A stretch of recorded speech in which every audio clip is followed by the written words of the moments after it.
How's it going, everybody? Zoltan Wallace here, and yeah, still here, still doing my thing. Well, where I can, that is, which, quite frankly, is nowhere.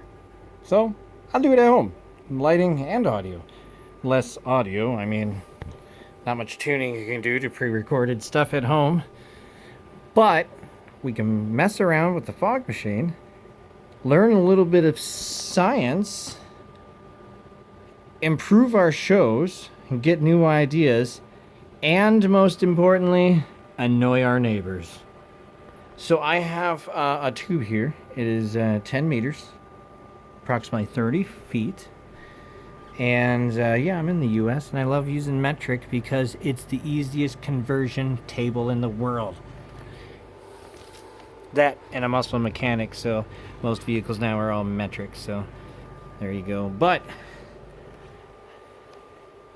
I love my lighting and audio, and sometimes you need to think of solutions. So what better than a couple clothespins, a couple zip ties, because I didn't have one long enough to go around the whole thing.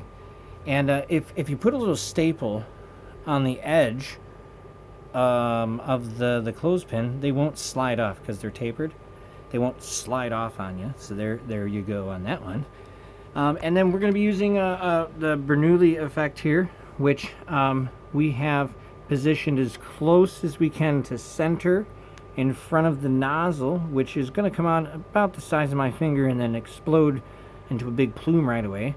But we're going to take advantage of the Bernoulli effect, which is that we have this gap here. Hopefully it's long enough to where as it starts to go in, instead of billowing back, the force of it will actually bring in more air with it, increasing its air transfer rate down this incredibly long and unneededly bent tube, which goes under those lights out there, and then to a fan in a window, which clearly is too far away to create any real vacuum effect. So here we go.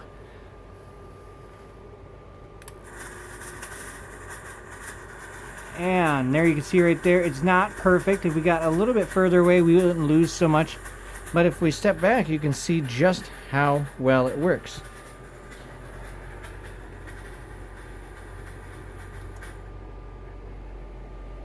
The upside, you can transfer fog to multiple points. If you're going to do multiple points, you will need an assist fan that would draw it on each end. It also allows you to have fog machine on a safe surface because they're warm, and to be able to put fog in a place where it's not safe to set it. So you have that, and it also allows you to put this into maybe a dry ice bin or an ice bin and pass the fog down along dry ice and fog, giving you that nice dense layer that lays nice and thick on the floor. But yeah, you don't really need a fan to go that far unless you want it to haze out the other end. Then you put a booster fan on it and then it'll spread further. But science, there you go. There's a lot of science in audio and lighting, quite a bit. If you're wondering why this is all set up, is because the year is 2020. I don't think I have to say anything more than that. These lights would normally be in service, but I've recently put new LEDs in them. I'm creating some new playlists, and I do not own an expensive 3D rendering program that runs DMX lights virtually, such as Capture. So we'll just set them up and have some fun in the living room. It's not everything. Can't fit everything in here. But we have fun. We do what we can, and we're going to make the best of 2020. And we're going to remember how awesome 2019 was. 2019 was awesome. 2021, let's get back to hugs and concerts. And just, can we all just agree that this is a bad year and we just need to move along? Nothing to see here, move along.